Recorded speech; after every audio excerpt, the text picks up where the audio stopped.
Hey there guys. So, I apologize for the lack of posts lately. I have gotten very behind with all the commitments that I gave myself here in July, but I will be picking back up the blog regularly again. Huzzah!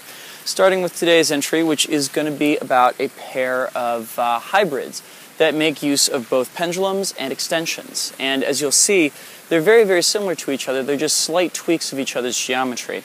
The first one I actually found a number of months ago when I was in LA, the day before I went to IgNight Festival, which is this little job right here. You may recognize that it's a unit circle hybrid, that the extension side of things is actually a unit circle extension, while the other hand is performing an isolated pendulum.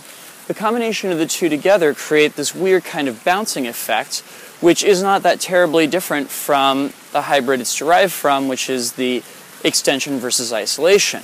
We're just doing a extension versus isolated pendulum instead, right? I'll go ahead and give you guys the detail shot of that with the slow motion right now.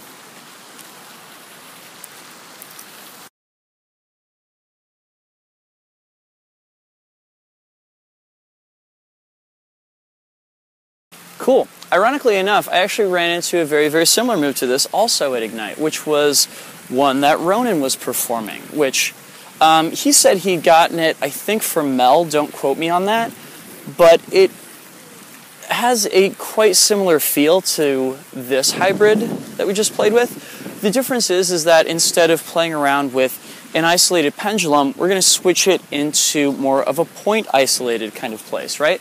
Which means that instead of having our extension go around a circle, it's now going to go back and forth across the same hemisphere, which turns the motion of it into a cap. So now, instead of this kind of bouncing motion, we have this back and forth kind of motion coming out of it.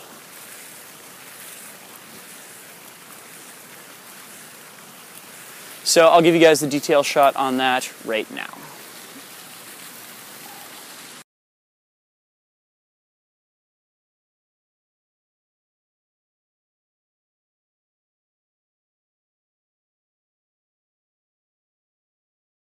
Cool. So as you can see, these two hybrids are actually pretty similar to each other. It's just a very small shift in geometry that takes us from this to this. And what I really appreciate about it is that a lot of the pendulum versus cap patterns that we normally play with are in this relationship of poi head to hand, and this gives us the option now of shifting that relationship into hand to hand. Yeah? So, I hope you guys enjoy playing with this, and I will see you soon. Peace.